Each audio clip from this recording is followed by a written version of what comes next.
Bloody flavour. আজকে আমাদের topic William শেক্সপিয়ারের লেখা একটি সনেট, যেটি তোমাদের ওয়েস্ট বেঙ্গল বোর্ডের ক্লাস 12 সিলেবাসের অন্তর্গত। সনেট 18।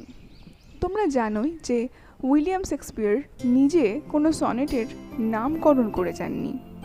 তিনি প্রত্যেকটি সনেটই নাম্বার অনুযায়ী সাজিয়েছিলেন। পরবর্তীকালে এই সনেটগুলিকে তার প্রথম লাইন অনুযায়ী নামকরণ করা হয়েছিল। প্রথম লাইন অনুযায়ী তাদের প্রত্যেকটি সনেটের নাম দেওয়া হলো। আর তাই জন্যই সনেট 18-এর প্রথম লাইন ছিল shall I compare thee to a summer's day. এটিকেই এর টাইটেল হিসাবে সূচিত করা হলো।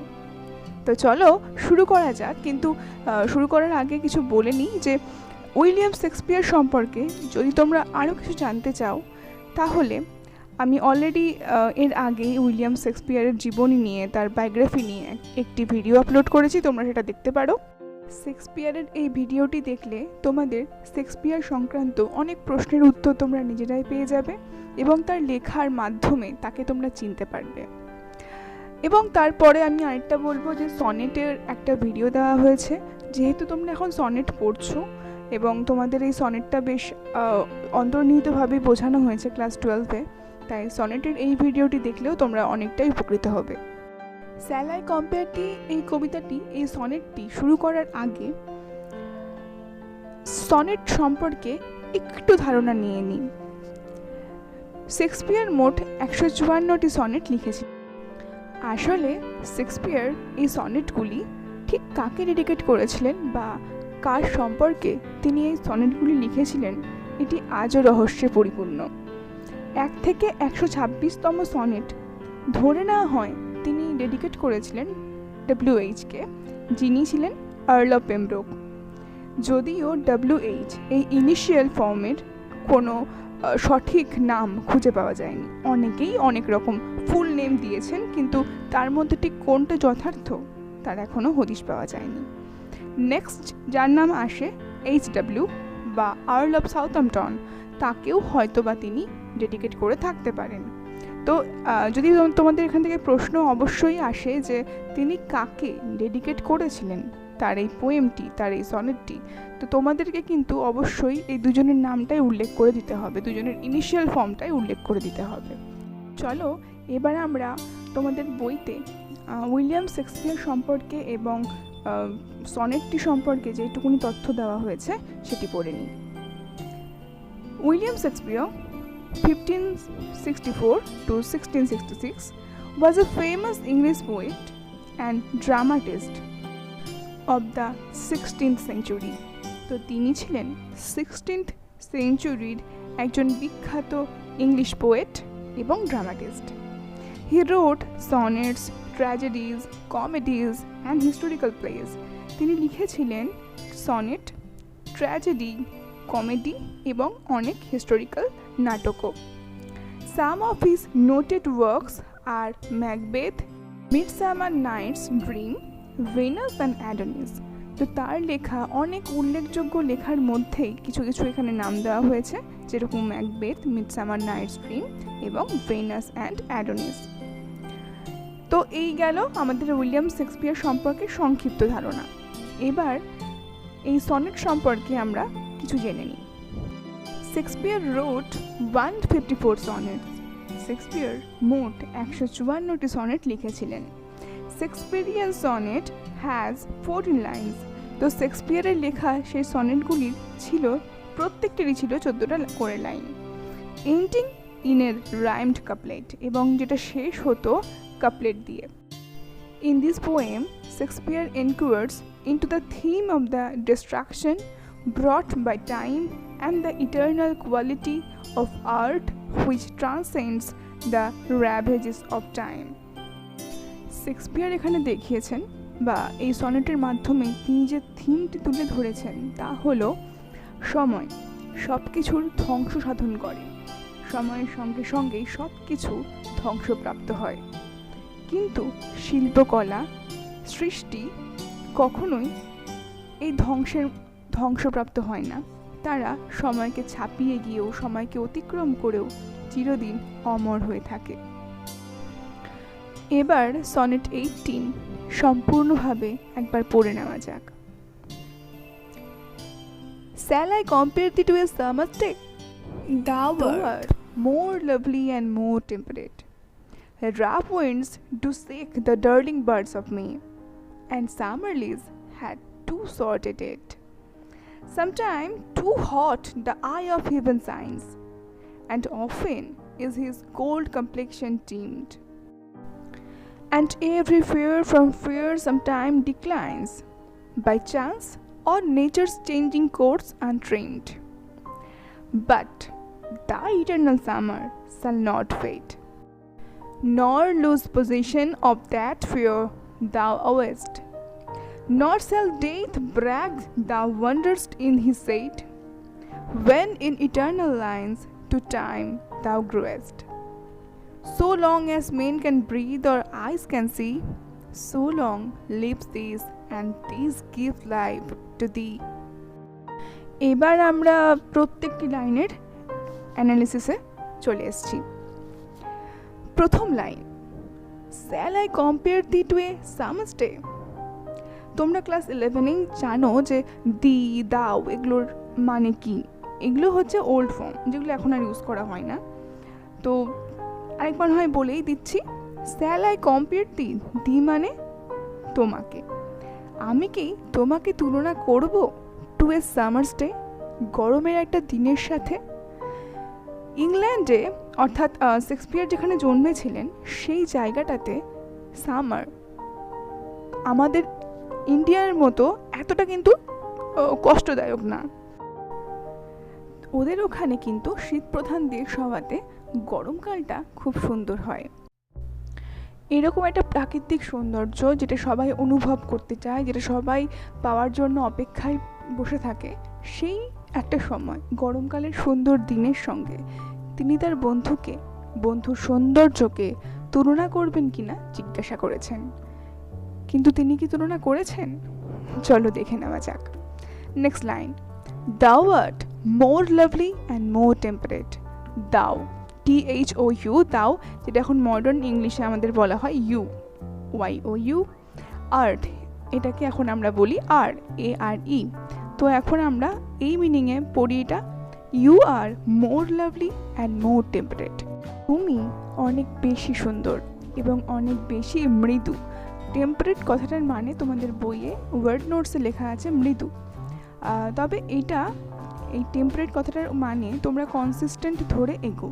হ্যাঁ, অর্থাৎ তোমরা এখানে বলবে যে তোমার সৌন্দর্যটা অনেক বেশি সুন্দর এবং অনেক বেশি স্থায়ী।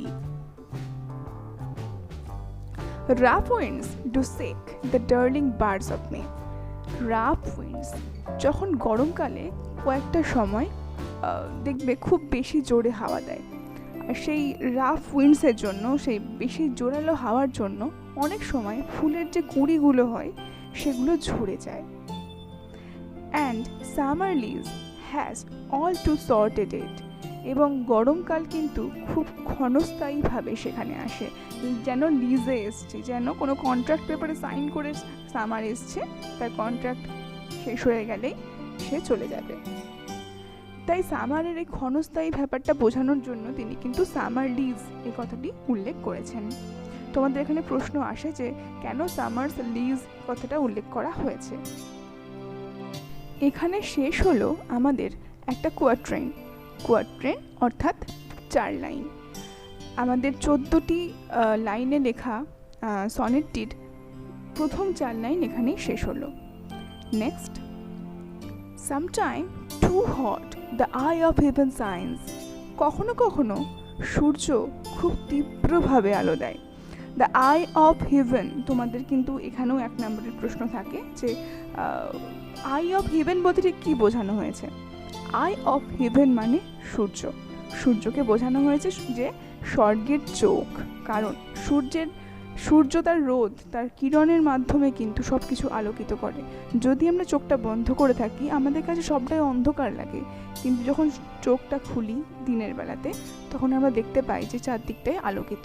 তো এখানে এই জন্যই সূর্যকে চোখের সঙ্গে তুলনা করা হয়েছে। Sometime too hot the eye of heaven shines, কখনো কখনো সূর্য খুব তীব্রভাবে কিরণ দেয়। And often is his gold complexions dim, এবং প্রায় এরকমও হয় যে তার যে সোনালি আভা গোল্ড কমপ্লেকশনস সেটা কিন্তু ফিকে হয়ে যায়। কেন? কারণ আকাশে কিন্তু সূর্য যেরকম তীব্রভাবে রোদ দেয় তার পাশাপাশি মাঝে মাঝে কিন্তু সেখানে মেঘও ঘনায়, আর মেঘের ছায়াতে সূর্য ঢেকে যায়। ঠিক তখনই এই জন্য এই লাইনটা বলা হয়েছে যে প্রায় এরকম হয় যে সূর্যের এত সুন্দর গোল্ডেন কমপ্লেকশন সেটাও কিন্তু ফিকে হয়ে যাচ্ছে। তো এখানে তোমাদের আরেকটা প্রশ্ন হয় যে সামার এর ঠিক কোন কোন ত্রুটি তোমরা এখানে খুঁজে পাও। তো প্রথম তোমরা যে পয়েন্টটা নোট করতে পারো সেটা হচ্ছে যে গরমকালে সূর্য তীব্রভাবে কখনো কখনো আলো দেয়, আবার কখনো কখনো সূর্য ঢাকা পড়ে যায়, তার গোল্ড কমপ্লেকশন ঢাকা পড়ে যায় ক্লাউডসের জন্য, মেঘের জন্য। তোমরা এখানে আরেকটাও পয়েন্টস অ্যাড করতে পারো, সেটা হচ্ছে এই যে রাফ উইন্ডসের লাইনটা, যে যখনই কোনো জোরে হাওয়া দেয় তখন কিন্তু মে মাসে ফোটা সদ্য যে মে মাসে কুড়িগুলো ফোটে সেগুলো ঝরে পড়ে যায়। এবং আরেকটা আমাদের পয়েন্ট হয় সেটা হচ্ছে summer leaves has all too short a date, summer খুব কম দিনের জন্যই আসে, এটাও কিন্তু সামার্সের একটা shortcomings. Okay, next. And every fear from fear sometime declines by chance or nature changing course untrimmed, এই দুটো লাইন কিন্তু খুবই ইম্পর্টেন্ট। বলা হচ্ছে যে প্রত্যেকটি সুন্দর বস্তুই কিন্তু কখনো কখনো তার সৌন্দর্য হারায়। কেমনভাবে হারায়? বাই চান্স, হঠাৎ করেই হয়তো কখনো হারায়, or nature changing course untrained, কিংবা প্রাকৃতিকভাবে প্রকৃতির যে স্বাভাবিক নিয়ম তাতে আমাদের সব সৌন্দর্য একদিন ফিকে হয়ে যায়। যেরকমভাবে দেখো এখানে যে ছবিটা আমি দেখিয়েছি, সবুজ পাতা আস্তে আস্তে তার সৌন্দর্য হারাচ্ছে, সবুজ থেকে একদিন সে হলুদ হয়ে যায়, তারপর হয়তো সে ফ্যাকাশে হয়ে যায়, আর সেটা একদমই আস্তে আস্তে একদমই বর্ণহীন হতে থাকে আর শুকনো পাতায় পরিণত হয়। তো এইভাবে আমাদের উদ্ভিদ জগতের কিন্তু সৌন্দর্য ক্ষয়ে যায়, তেমনভাবে কিন্তু প্রাণী জগতের সৌন্দর্য ক্ষয়ে যায়। যখন একটি বাচ্চা আস্তে আস্তে যুবক হয়ে ওঠে বা কোনো মেয়ে যুবতী হয়ে ওঠে, তারপর তার সে সৌন্দর্য কিন্তু সে সারা জীবন ধরে রাখতে পারে না।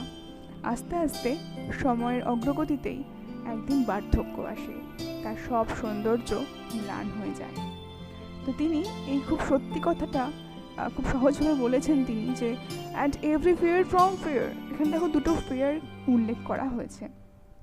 ফেয়ার, FAIR, একই বানান দুবার। ফেয়ার এর একবার মানে হচ্ছে সৌন্দর্য এবং অন্য মানে হয় সুন্দর। প্রত্যেকটি সুন্দর বস্তু তার সৌন্দর্য হারায়। কেমনভাবে হারায় এটাই প্রশ্ন হয়, যে কী করে প্রত্যেকটি সুন্দর বস্তু থেকে তার সৌন্দর্য হারিয়ে যায়। দুরকমভাবে হারাতে পারে, একটা হচ্ছে বাই চান্স, হয়তো হঠাৎ করে হারিয়ে যেতে পারে, হতেই পারে কোনো অ্যাক্সিডেন্ট হতে পারে, কিংবা আরেকটা কি হতে পারে, প্রাকৃতিক নিয়মেই হতে পারে। নেক্সট, আচ্ছা এখানেই কিন্তু আমাদের সেকেন্ড কোয়াড্রেন্ট শেষ হয়েছে, অর্থাৎ আরও 4টে লাইন আমরা শেষ করলাম, মোট 8টা লাইন শেষ হয়ে গেল। এবার তোমরা দেখো শুরু হচ্ছে কিন্তু বাট দিয়ে। এতক্ষণ আমরা কিছু জানছিলাম যে সময় কি করে সব কিছুকে পাল্টে দেয়, সময় কি করে সব কিছুকে ক্ষয়ীভূত করে দিচ্ছে। এখানে একটা বাট দিয়ে শুরু হচ্ছে। এই যখনই বাট, গেট এসব দিয়ে শুরু হয় তখনই সনেটের মধ্যে একটা টার্ন আসে, যেটাকে বলা হয় ভোল্টা। এখানে শেক্সপিয়ারের এই সনেটের ক্ষেত্রে আমরা 9 নম্বর লাইনে ভোল্টা পাচ্ছি, 9 নম্বর লাইনে আমরা টার্ন খুঁজে পাচ্ছি। বলা হচ্ছে but the eternal summer shall not fade, কিন্তু দাই তোমার, ইয়োর, ওয়াইও ইউয়ার, এখানে দাই বলতে ইয়োর বোঝানো হয়েছে। তো তোমার ইটারনাল সামার, আর একটা কথা বলে রাখি যে প্রত্যেক জায়গায় একমাত্র সামার সিজন ছাড়া বাকি যেই জায়গাতে সামার কথাটা লেখা থাকবে এখানে কিন্তু তোমাদেরকে সামারের মানে বুঝে নিতে হবে কি সৌন্দর্য, বিউটি। এখানে তিনি বলছেন যে তোমার সৌন্দর্য, তোমার চিরন্তন সৌন্দর্য শ্যাল নট ফেড, কখনোই ফিকে হয়ে যাবে না। এতক্ষণ আমরা দেখছিলাম যে এখানে আমাদেরকে কবি বলছিলেন যে সময়ের অগ্রগতিতে কিভাবে প্রত্যেকটি সুন্দর বস্তু থেকে তার সৌন্দর্য হারিয়ে যায়, কিন্তু এখানে তিনি বলছেন যে তার বন্ধু কখনোই তার সৌন্দর্য হারাবে না। Nor lose positions of that fair the west. তোমার যে সৌন্দর্য তুমি বহন করছো, তোমার মধ্যে তোমার যে সৌন্দর্য আছে সেটা কখনোই হারিয়ে যাবে না। Not shall death break the wanders in his side. নাকি কখনো ডেথ মৃত্যু ব্র্যাগ অহংকার করতে পারবে না, গর্ব করতে পারবে না যে মৃত্যু তোমাকে তার ছায়ায় নিতে পেরেছে। আসলে মানুষ তো মরণশীল, প্রত্যেকটি মানুষেরই জন্মায় এবং তার মৃত্যু অনিবার্য।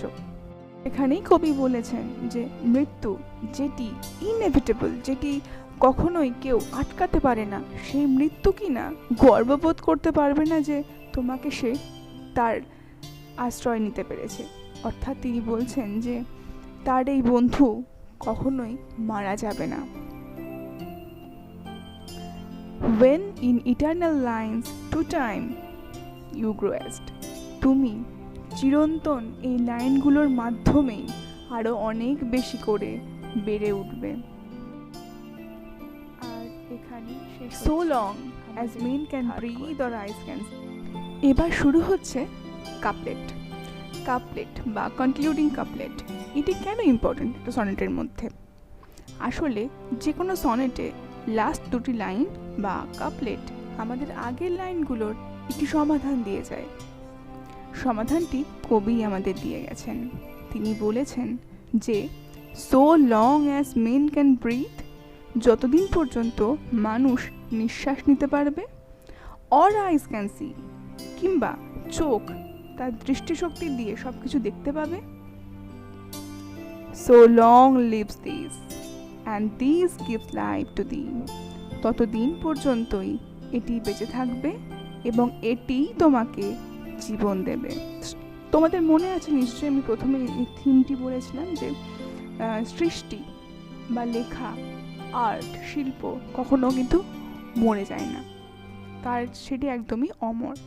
তাই তিনি বলছেন যে তার এই লেখার মাধ্যমে, তার এই সৃষ্টি যতদিন মানুষজন পড়বে ততদিন মানুষজন তার এই বন্ধুর সৌন্দর্য সম্পর্কে জানতে পারবে এবং এইভাবেই জেনারেশনের পরে জেনারেশন তার বন্ধুর সৌন্দর্যকে মনে রাখবে। আর এইভাবেই শেষ হচ্ছে এই সুন্দর সনেটটি।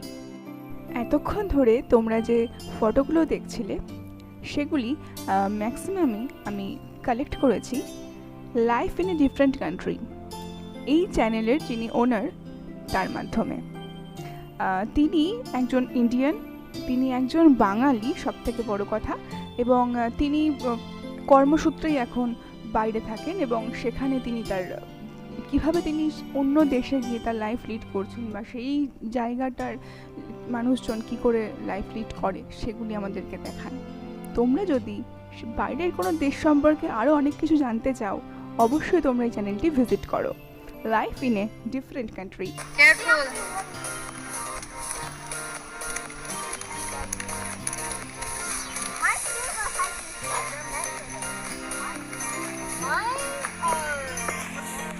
Thanks for watching.